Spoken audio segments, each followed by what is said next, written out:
Hello, my name is Peter Pierce, and I was diagnosed with motor neuron disease in 2008. Peter has his voice back, thanks to this revolutionary technology.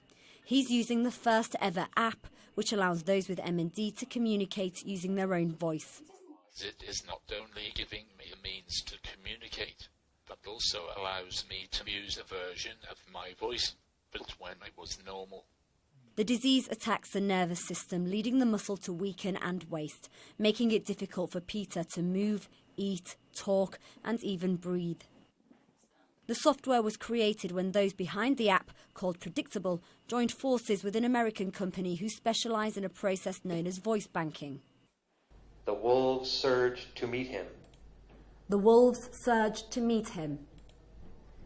In 2010, when Peter's voice was clear, he recorded 1,600 of these phrases. That was then sent back to him as a digitalised file, which was then downloaded onto the app, giving you the final product.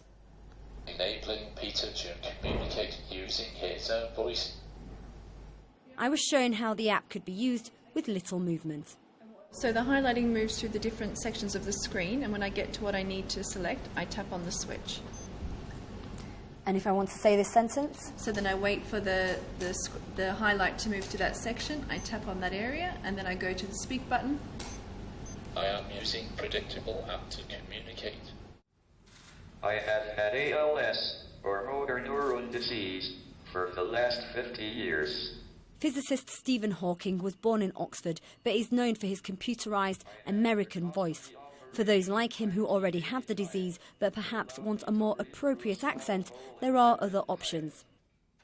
We've got the option of a family member, a close relative, a friend who can donate their voice for the user. We would then take their voice, and we're hoping that that voice would be representative in terms of accent, regionality, vocabulary that they would use.